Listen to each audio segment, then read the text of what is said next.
bersaing dan sejajar, bukan hanya berjalan bersama, tapi berlari bersama-sama dengan saudara kita di Indonesia lain untuk maju bersama. Papua adalah Indonesia. Indonesia akan cacat tanpa Papua. Untuk bangsa Indonesia, keselamatan bangsanya, tanahnya, penduduknya, saya cium bendera ini.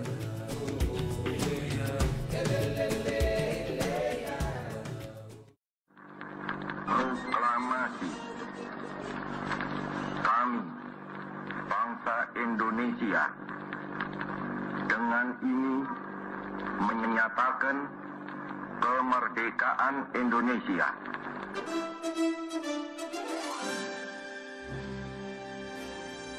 Berangkat dari proklamasi kemerdekaan 17 Agustus 1945, maka semua daerah jajahan Belanda dengan menggunakan azas hukum internasional uti possidetis juris, di mana batas wilayah negara bekas jajahan yang kemudian merdeka mengikuti batas wilayah sebelum negara tersebut merdeka. Otomatis, seluruh daerah bekas jajahan Belanda, termasuk Papua, beralih menjadi bagian wilayah Republik Indonesia sejak saat itu. Namun yang terjadi tidaklah demikian. Belanda tidak sepenuhnya ikhlas melepas Indonesia. Dengan berbagai strategi liciknya, Belanda terus berusaha untuk mempertahankan daerah-daerah jajahannya. Dalam periode antara 45 sampai 49, Belanda tetap tidak mau kalau Papua itu menjadi bagian dari Republik Indonesia. Jadi walaupun kita sudah sepakat bahwa yang kita maksud dengan wilayah Republik Indonesia adalah bekas Hindia Belanda, namun dalam proses karena ada perang yang dipaksakan oleh Belanda, akhirnya Papua tetap ditunda.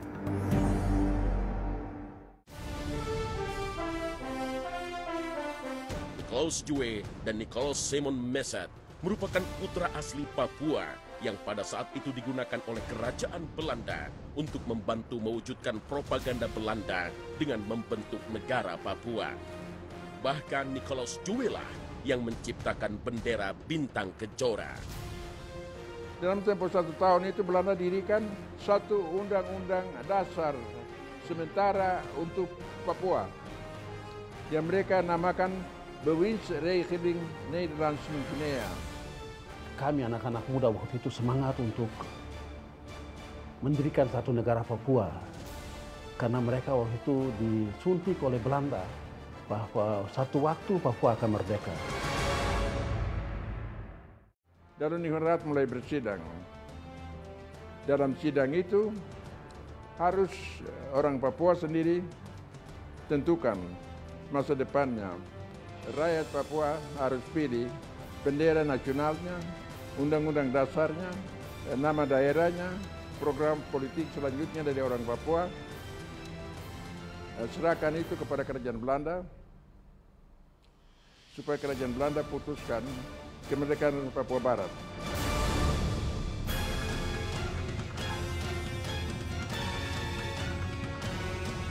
Melalui forum internasional, yakni Forum PBB, setiap tahun masalah Irian Barat dimasukkan dalam acara sidang umum PBB sejak tahun 1953. Serta ketegasan melalui konferensi Asia Afrika yang didukung oleh negara-negara Asia Afrika. Kearoganan pemerintah Hindia Belanda semakin menjadi. Melakukan unjuk kekuatan dengan mengirimkan kapal induk Karel Dorman ke perairan sekitar Irian Barat, serta memperkuat angkatan darat dan angkatan udara di Irian Barat.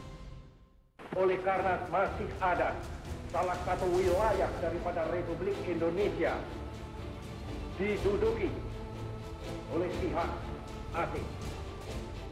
Yakin bahwa Belanda tidak punya itikat baik untuk menyelesaikan sengketa kasus Irian Barat, pada tanggal 10 Februari 1958, Indonesia membentuk Front Nasional Pembebasan Irian Barat. Mobilisasi umum yang mengenai seluruh rakyat Indonesia untuk membebaskan Irian Barat. Tanggal 17 Agustus 1960, Presiden Soekarno mengumumkan pemutusan diplomatik dengan Belanda. Komando saya dengan tegas ialah Gagalkan, hei seluruh rakyat Indonesia, gagalkan pendirian negara Papua itu.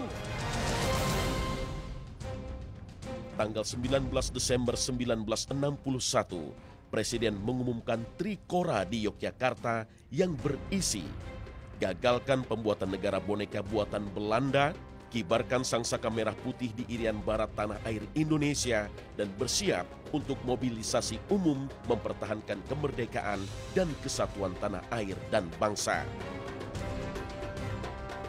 Tanggal 2 Januari 1962, pemerintah Indonesia membentuk Komando Mandala Pembebasan Irian Barat dengan pelimpahan kekuasaan kepada Mayor Jenderal Soeharto bermarkas di Makassar.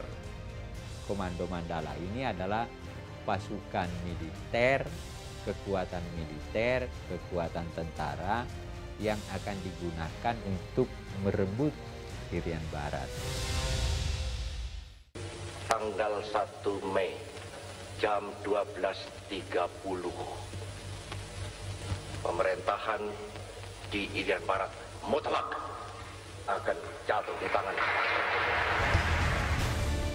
Selama kurun waktu kemerdekaan Indonesia hingga akhirnya Papua benar-benar dikembalikan kepada Indonesia, pemerintah Hindia Belanda meninggalkan sejumlah sel yang akan terus berpropaganda dengan tujuan melepaskan Papua dari Indonesia. Namun kebenaran tetaplah kebenaran. Pernyataan bahwa Papua adalah Indonesia mendapat dukungan seluruh dunia hingga negara-negara anggota Melanesian Spearhead Group secara tegas mengakui kedaulatan Negara Kesatuan Republik Indonesia.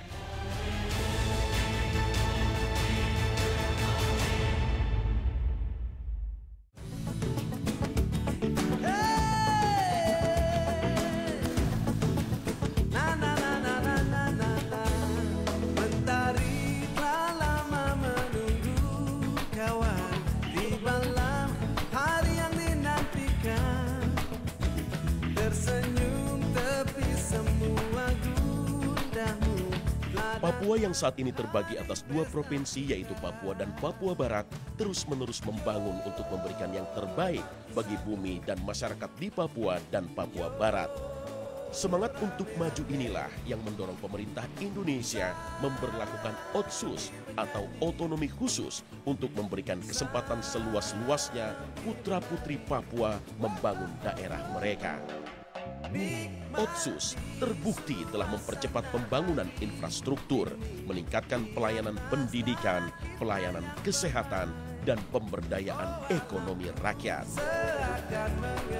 Kemajuan kota-kota di Papua seperti Sorong, Jayapura, Manokwari, dan kota-kota lain di Papua telah banyak memberikan kontribusi atas kemajuan dan kesejahteraan masyarakat.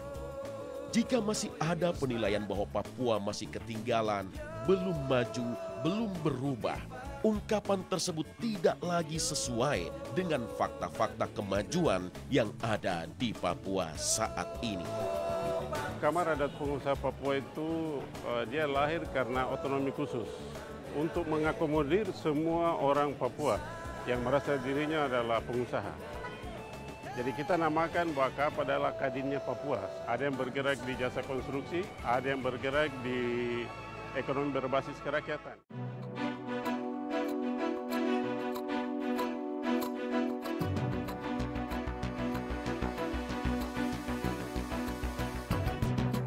Pembangunan telah membuat Papua maju dan sejahtera, seperti halnya yang terjadi di kota Sorong. Selain memiliki kearifan lokal, juga memiliki potensi yang tak kalah saing dari kota-kota lain. Pertumbuhan ekonomi dan perkembangan bangunan serta swalayan yang begitu pesat menjadikan kota Sorong merupakan salah satu kota termaju di ujung timur Indonesia. Dari sisi pariwisata, kota Sorong juga memiliki tempat wisata yang tidak kalah menarik dan salah satu pulau di Sorong yaitu Raja Ampat yang sangat terkenal. Sorong juga eksis sebagai kota jasa, industri, dan perdagangan. Sektor jasa yang menjadi andalan kota Sorong tercermin dari dinamika sektor perhubungan, baik perhubungan laut, udara, maupun darat. Di daerah lain Papua, para pedagang dari Papua New Guinea berbondong-bondong mengunjungi Wutung di Jayapura serta distrik Sota Merauke yang berbatasan dengan wilayah lain negeri Papua New Guinea. Basically, almost everything that we need from PNG, we go there. Because Wanimo is smaller than Jayapura. We don't have plenty stores. We don't have a lot of goods and services. That's why a lot of us from this side, we go across to Ruko on Tuesday and Thursday for shopping day. And some of us go all the way to Sko, Koya, even all the way to Jayapura.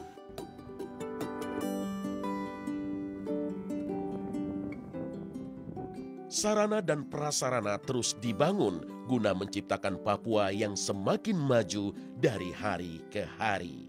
Beban tanggung jawab kita semakin berat karena Kabupaten Jayawijaya sendiri itu bisa dijangkau hanya melalui udara, tidak bisa melalui transportasi darat ataupun laut karena keberadaan menjadi di tengah-tengah jantung di Pulau Papua, sehingga infrastruktur yang diakses harus melalui pesawat. Dengan kehadiran OTSIS ini sebenarnya harapan pemerintah pusat untuk memberikan manfaat kesejahteraan bagi masyarakat ini yang mungkin perlu kita bangun bersama supaya bagaimana mengemas kegiatan pembangunan ini sesuai dengan yang diinginkan oleh rakyat.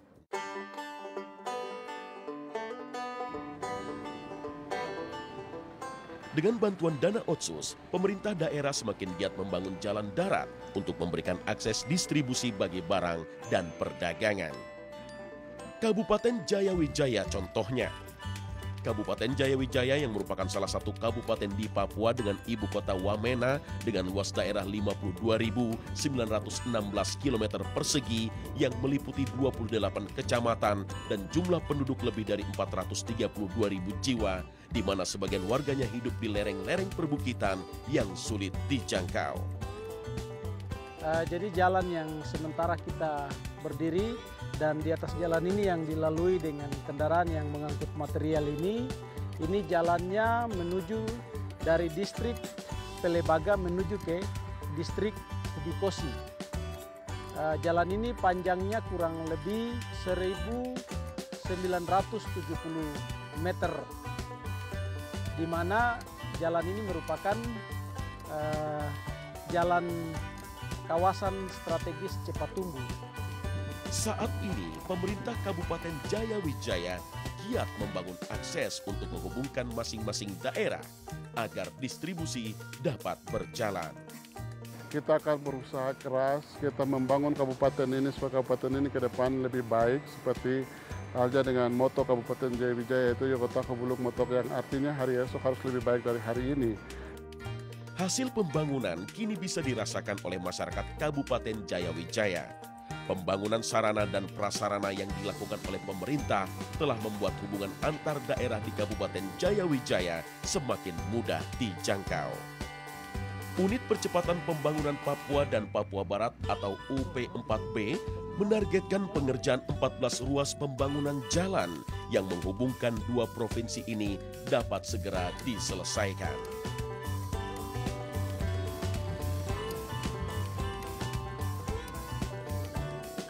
Banyaknya kendala untuk membangun infrastruktur di Papua, mengingat luasnya tanah Papua dan beratnya medan, namun itu bukanlah alasan untuk berhenti membangun Papua.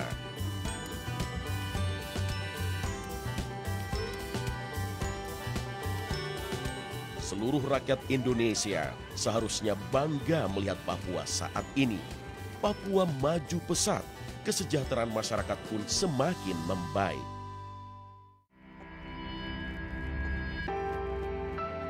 Selain pembangunan, sisi kesehatan menjadi hal yang giat dibenahi pemerintah di Papua. AIDS, salah satu penyakit yang mematikan di dunia, berepidemi di Papua.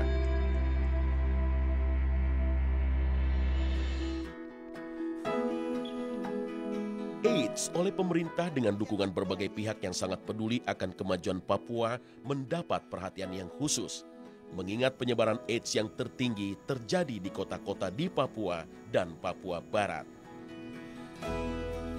Selain penanggulangan masalah penyebaran HIV AIDS adalah malaria dan tingginya angka kematian bayi. Pemerintah melalui Dinas Kesehatan melakukan terobosan untuk memperkecil angka-angka negatif agar Papua menjadi sehat dan masyarakat pun sejahtera karena program kesehatan yang baik.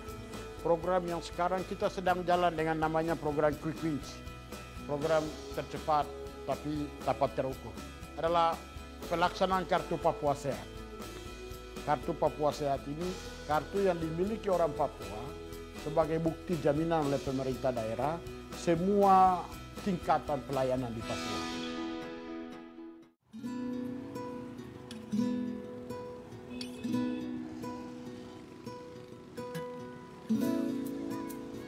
Selain masalah kesehatan, pemerintah menitik beratkan pembangunan di Papua dari sisi sumber daya manusia. Sumber daya manusia Papua bukanlah manusia-manusia terbelakang. Keinginan belajar mereka yang tinggi membuktikan begitu banyak prestasi bisa mereka ciptakan. Pembangunan dan kemajuan pendidikan di Papua terus diupayakan oleh pemerintah. Jadi jangan heran ketika Anda melihat banyak sekolah di Papua yang kondisinya jauh lebih baik ketimbang kota-kota lain di Indonesia. Dan putra-putri Papua telah membuktikan bahwa mereka mampu berprestasi di dunia pendidikan. Karena pendidikan yang baik adalah awal dari segalanya. Papua adalah wilayah Indonesia yang pertama kali menerima sinar matahari setiap pagi. Maka perhatian terbesar pemerintah akan pendidikan di Papua menjadi hal mutlak yang akan terus diperjuangkan.